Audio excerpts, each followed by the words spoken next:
अब देखिए जगत गुरु तत्वदर्शी संत रामपाल जी महाराज के मंगल प्रवचन।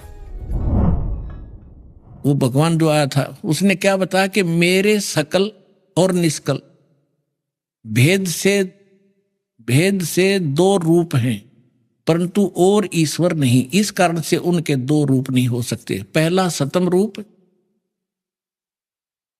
जो पिलर खड़ा कराया था, पीछे मूर्तिमान जो शिव के रूप में खड़ा हुआ वो रूप धारण किया, तो इससे ब्रह्म रूप निष्कल निष्फल नहीं निष्कल है, वो निराकार है। और ईश्वर रूप सगुण, मैं शंकर रूप में तो सगुण हूं, और वो सतम खड़ा कर दिया था वो निष्कल था। अब क्या कहता, ये दोनों रूप सिद्ध हैं, दूसरे किसी के नहीं हो सकते। इस कारण से तुम दोनों को अथवा दूसरों को ईश्वरत्व की प्राप्ति नहीं हो सकती। तुमने जो अज्ञानता से अपने को ईश माना, अपने आप को भगवान मान लिया, मैं भगवान हूं, यह बड़ा ही अद्भुत हुआ। उसे दूर करने को ही मैं रण स्थान में आया।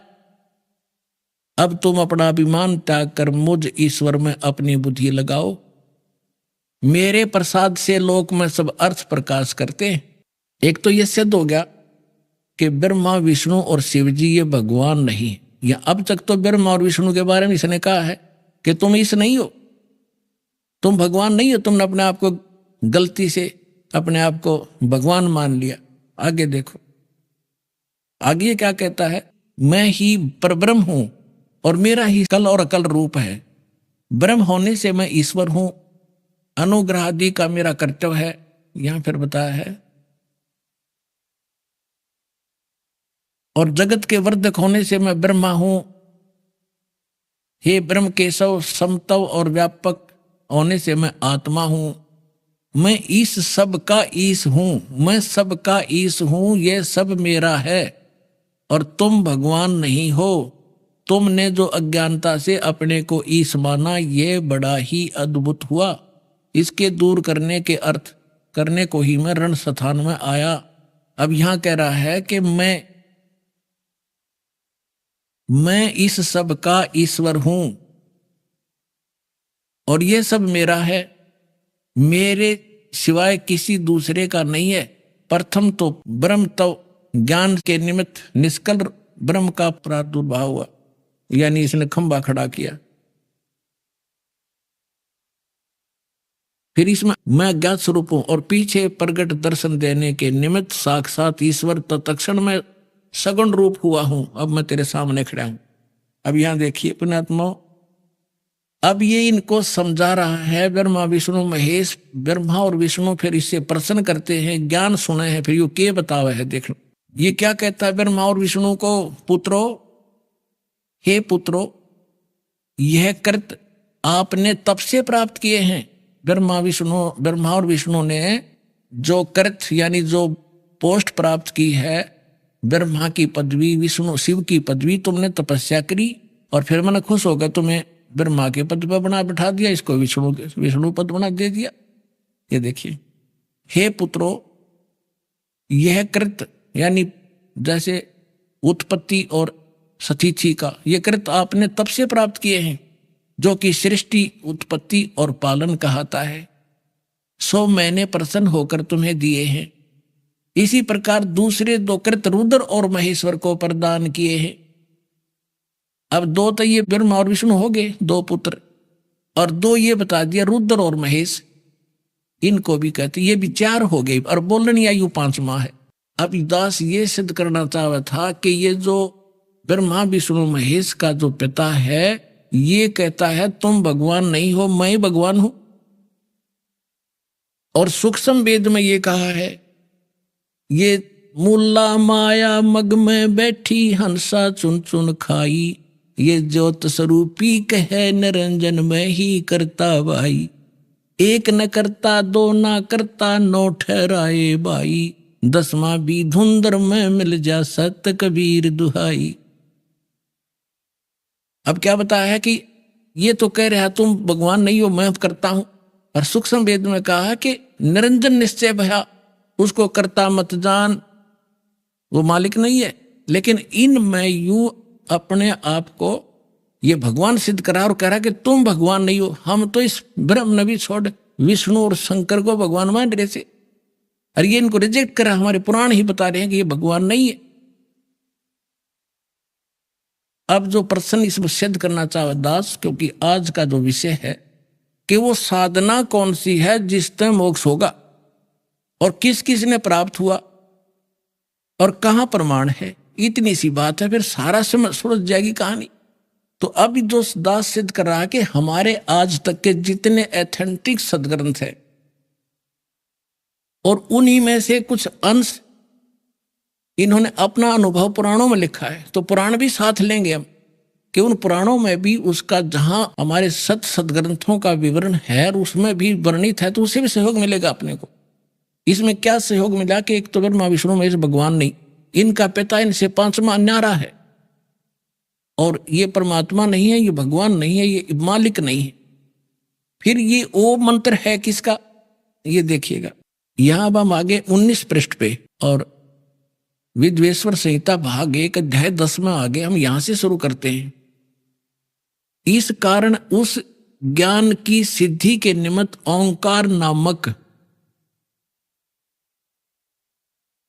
मंत्र जप करो। ब्रह्मा विष्णु महेश को कह रहा है कि तुम ये ओम नाम का जाप करो, यह अभिमान दूर करने वाला है, और सोई निज मंत्र उपदेश करते हैं।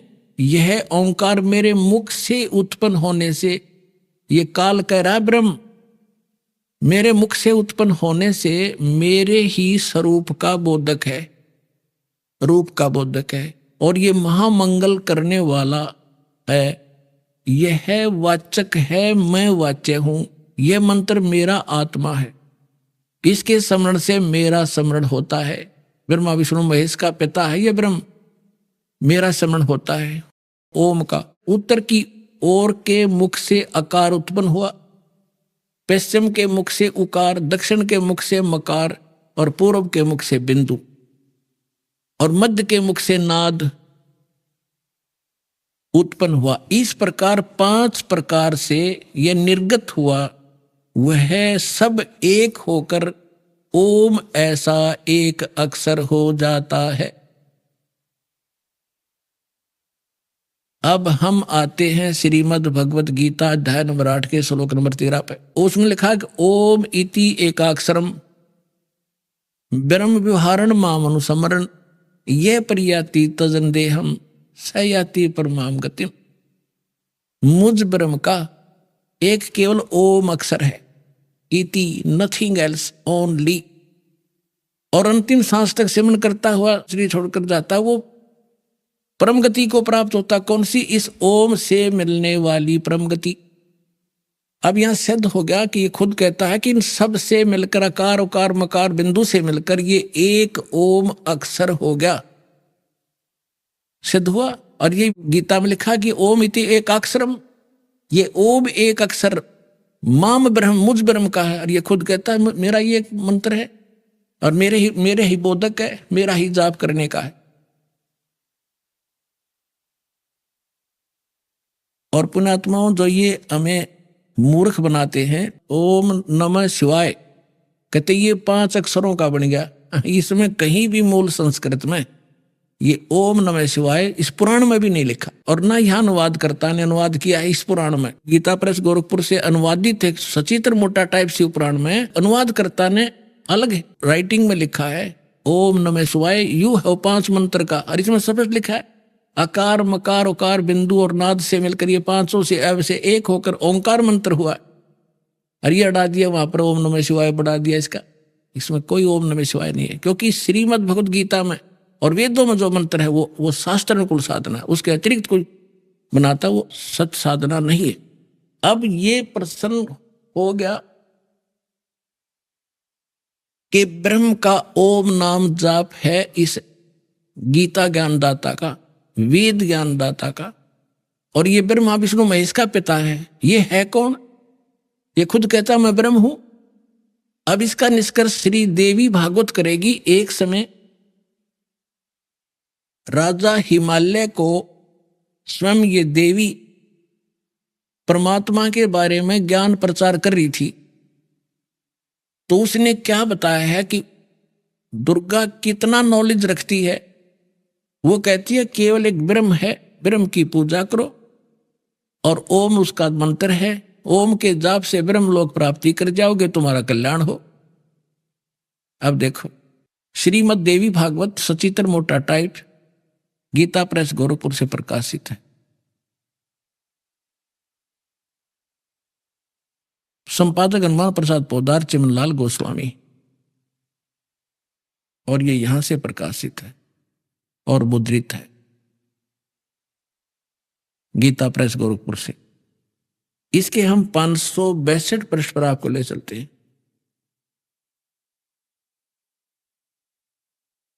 ये देखिएगा, ये 7वां स्कंद है, 7वां स्कंद संक्षिप्त देवी भागवत 562 पृष्ठ पे। देवी के द्वारा हिमालय को ज्ञानोपदेश, ब्रह्म स्वरूप का वर्णन। श्री देवी जी कहने लगी, पर्वतराज, ये पहले तो अपने बारे में कहती है, फिर कहती है नहीं, अर्थ यदि तुम्हें पूर्ण मोक्ष चाहिए तो यहां बताती है उस ब्रह्म का क्या स्वरूप है, यह बतलाया जाता है, जो प्रकाश रूप, सबके अत्यंत समीप होने से, समीप में स्थित, हृदय रूप गुहा में स्थित होने के कारण गुहाचर नाम से प्रसिद्ध है, महान पद अर्थात परम प्राप्य है। अब यहां थोड़ा सा लेंगे, वह परम सत्य और अमृत अविनाशी तत्व है सौम्य। उस वेदने योग्य लक्ष्य का तुम वेदन करो, मन लगाकर उसमें तन में हो जाओ। सौम्य उपनिषद में कथित महान अस्त्र धनुष लेकर उस पर उपासना द्वारा तीक्ष्ण किया हुआ बाण संधान करो, और फिर भावनागुत चित्त के द्वारा उस बाण को खींचकर उस अक्षर रूप ब्रह्म को ही लक्ष्य बनाकर वेदन करो। प्रणव ओम धनुष है, जीवात्मा बाण है, और ब्रह्म को उसका लक्ष्य कहा जाता है। अब यहां कहा उस एकमात्र परमात्मा को जाने। देवी अपनी पूजा भी मना करती है, मेरी भी नहीं करनी, केवल एकमात्र परमात्मा को ही जाने, दूसरी और सब बातों को छोड़ दे। यही अमृत रूप परमात्मा के पास पहुंचाने वाला पुल है। संसार समुद्र से पार होकर अमृत स्वरूप परमात्मा को प्राप्त कराने का यह सुलभ साधन है। आगे, इस आत्मा का ओम के जप के साथ ध्यान करो। इससे अज्ञान में अंधकार से सर्वथा परे और संसार समुद्र से उस पार जो ब्रह्म है उसको पा जाओगे, तुम्हारा कल्याण हो। ओम नाम का जाप करो और ब्रह्म की प्राप्ति हो जाएगी। वो ब्रह्म रहता कहाँ है? वह यह सबका आत्मा ब्रह्म, ब्रह्मलोक रूप दिव्य आकाश में स्थित है। वो ब्रह्मलोक में रहता है। अब इससे क्या सिद्ध हुआ कि ओम नाम ब्रह्म का है, काल का है, ज्योत स्वरूपी निरंजन कहा संतों ने इसको, काल कहा। गीता अध्याय नंबर 11 के श्लोक 32 में स्वयं कहता, मैं काल हूं अर्जुन, और सबका नाश करने के लिए अप्रवृत्त हुआ। हमारी तो बुद्धि पर पत्थर पड़ रहे थे, हम काल की पूजा कर रहे थे। अब ओम नाम के जाप से कहां गए? ब्रह्मलोक में। देवी पुराण में स्पष्ट कर दिया। ये सही ज्ञान है, वेदों वाला ज्ञान है ये। अब ब्रह्मलोक में गए हुए प्राणी भी पुनरावृत्ति में उनकी जन्म मृत्यु होती है। देखिएगा, अब श्रीमद् भगवद गीता हम आपको दिखाएंगे।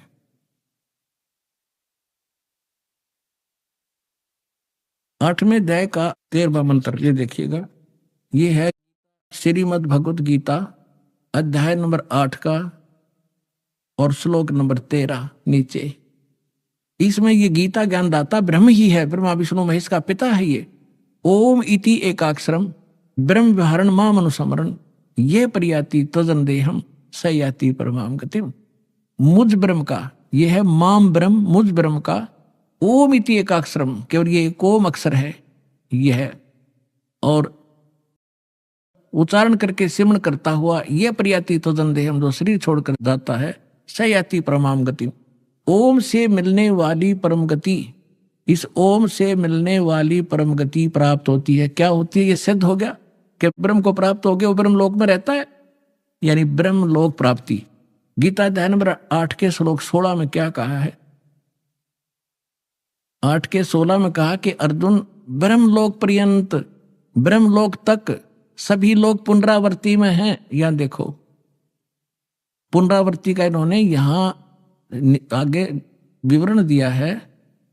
पुनरावृत्ति माने जिनको प्राप्त होकर पीछे संसार में आना पड़े, ऐसे पुनरावृत्ति कहते हैं। अब इन्होंने यहां अड़ंगा अड़ाया है कि परंतु हे कुंती पुत्र, अनुवाद गलत किया है। मुझको प्राप्त होकर पुनर्जन्म नहीं होता। अब गीता ज्ञान दाता ब्रह्म है, और गीता ज्ञान दाता दूसरे अध्याय के 12वें श्लोक में कहता है कि अर्जुन ये ना सोच कि हम अभी पैदा हुए हैं तो पहले भी थे और आगे भी रहेंगे। ये देखो अध्याय नंबर 2 का और श्लोक नंबर आपको 12 दिखाते हैं। ये 12 इसमें कहा कि न तो ऐसा है कि मैं किसी काल में नहीं था, अथवा तू नहीं था, अथवा ये राजा लोग नहीं थे, और नहीं ऐसा है कि इसे आगे हम सब ना रहेंगे। अब देखें चौथे अध्याय के 5 और 9 में ये खुद कहता अर्जुन तेरे और मेरे बहुत जन्म हो चुके, तू नहीं जानता मैं जानता हूं।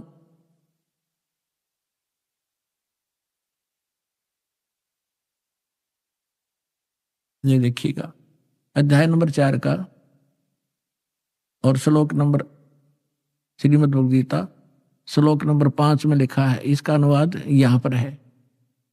हे परंतम अर्जुन, मेरे और तेरे बहुत से जन्म हो चुके हैं, उन सबको तो नहीं जानता मैं जानता हूं।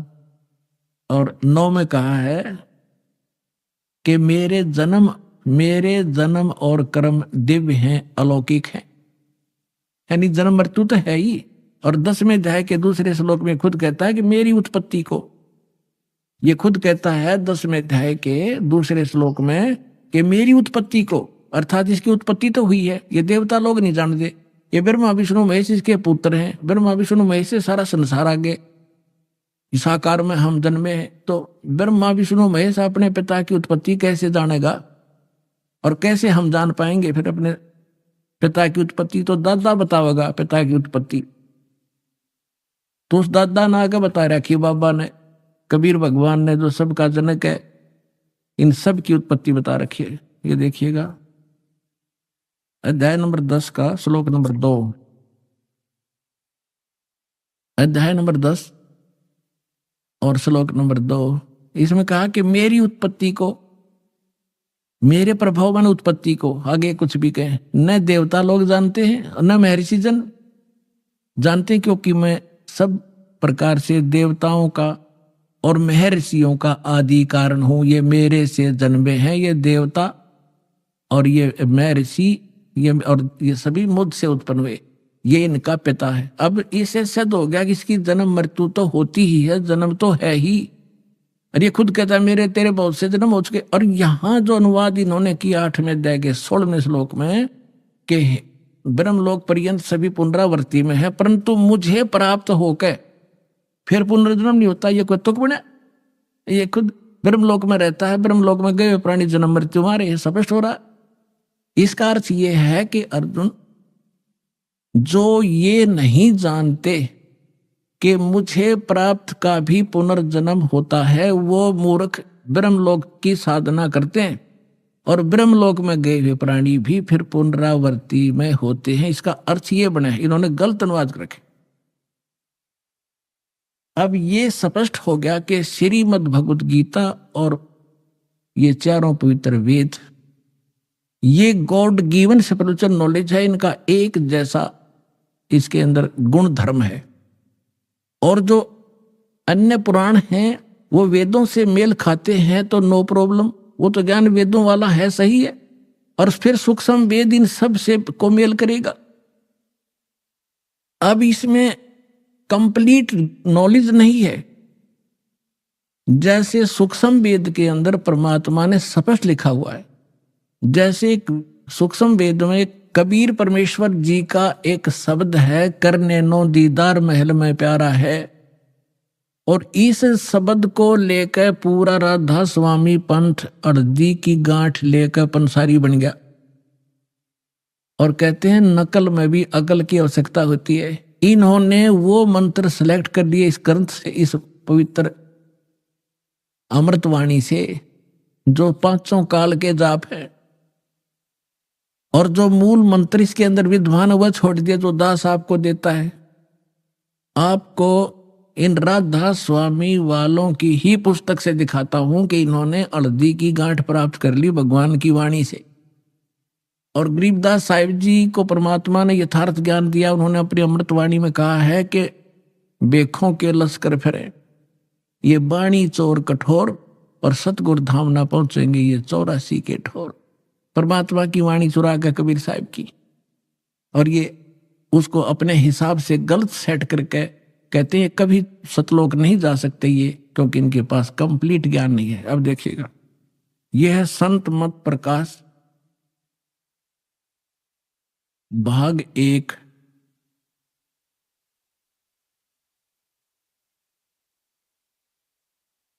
संत मत भाग प्रकाश 1।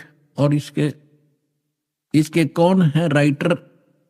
ये हैं बाबा सावण सिंह जी, महाराज सावण सिंह जी।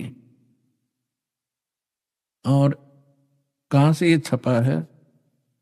संत मत प्रकाश भाग 1, महाराज सावण सिंह जी, राधा स्वामी सत्संग व्यास। प्रकाशक है जगदीश चंद्र सेठी, सेक्रेटरी राधा स्वामी सत्संग व्यास, डेरा बाबा जैमल सिंह, पंजाब। ये सारे सर्वाधिकार सुरक्षित है। मुद्रक Ajanta offset and packaging limited. इसके देखिएगा,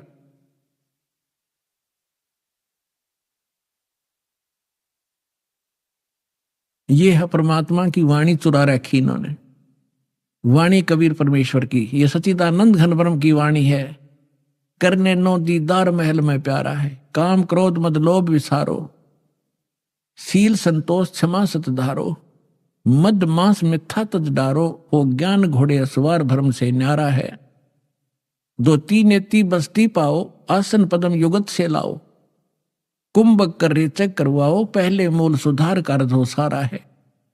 अब यहां तक तो योगियों का बताया, फिर आगे बताया है कि मूल कमल दल चतुर बखानो और किलियंग, इन्होंने अपना आत्मा, यही तो खेल था दाता का। धर्मदास मेरी लाख दुहाई, ये मूल ज्ञान कहीं बार न जाई, मूल ज्ञान बाहर जो पढ़ी, ये बिचली पीढ़ी हंसनी तरही, मूल ज्ञान तब तक छुपाई, जब लग द्वादश पंथ ना मिट जाई। तो परमात्मा ने यहां क्या है, ये किलियम है और लिख दिया किलियंग। जैसे आगे बताऊंगा उस समय आने पर। अब यहां ये विचलित हो गए, और ये शब्द है किलियम, जो दास आपको उपलब्ध कराता है अपने आत्माओं। जैसे अब आप बालक नहीं रहने देना दास ने आपको।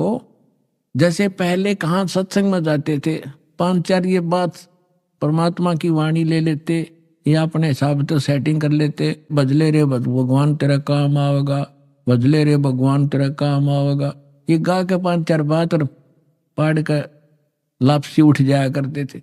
अब ये तो हमने पता लग गया कि भगवान एक बहुत ही जरूरी है, हमारे जीवन का मूल उद्देश्य है। और ये भी हमें पता है कि परमात्मा में क्या गुण है। जैसे किसी का रोग है और कोई कह रहा भाई खा ले दवाई रोग कट जाएगा, खा ले दवाई रोग कट जाएगा, ना तो उसने न पता रोग क्या है, और ना औषधि का पता। उसने गाय जाओ खा ले रे दवाई रोग कटेगा, खा ले रे दवाई रोग कटेगा। अब हमने पहले ये देखना है रोग क्या है और फिर उसकी औषधि कौन सी है।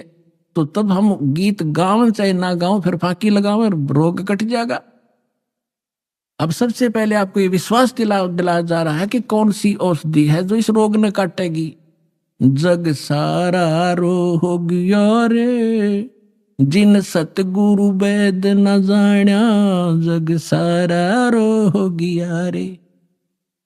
भाई जन्म मरण का रोग लगा है या तृष्णा बडरी खांसी, जन्म मरण का रोग लगा है या तृष्णा बडरी खांसी, आवागमन की डोर गले में या पड़ी काल की फांसी, जग सारा रोग रे, जिन सतगुरु वैद न जाण्या, जग सारा रोग रे। भाई देखा देखी गुरु से बन गे, किया ना तत्व विचारा। देखा देखी गुरु से बन गे, किया ना तत्व विचारा। गुरु से दोनों के सिर पे यू काल ठोके पंजारा। जग सारा रो गयो रे, जिन सतगुरु वेद न जाण्या। जग सारा रो गया रे। भाई सच्चा सतगुरु कोई न पूजे। परमात्मा कहते सच्चा सतगुरु, ये नकली सतगुरु थे। सच्चा सतगुरु कोई न पूजे, इन झूठों जगपतियासी। इन झूठों पर विश्वास किए बैठे हैं। सच्चा सतगुरु कोई न पूजे, इन झूठों जगपतियासी। अंधे की बाँ गही अंधे ने, ये मार्ग कौन बतासी। जग सारा रो गयो रे, जिन सतगुरु वेद न जाण्या। जग सारा रो गया रे। फिर क्या निष्कर्ष बताते हैं परमात्मा? भाई सार शब्द सर जीवन बूटी, गस गस अंग लगावे। सार शब्द सर जीवन बूटी, गस गस अंग लगावे। कहे कबीर तुम सतकर मानो, ये जन्म मरण मिट जावे। जग सारा रो गया रे, जिन सतगुरु वेद न जाण्या। जग सारा रो गया रे। कि एक सार शब्द है, सार नाम है, वह सरजीवन बूटी है। और उस तय कहे कबीर तुम सतकर मानो, यो जन्म मरण मिट जाए। तो वो जड़ी आज दास के पास है, वो सरजीवन बूटी, वो पूरा complete course all in respect आपके लिए छुपा कर रखा था इस युग के लिए।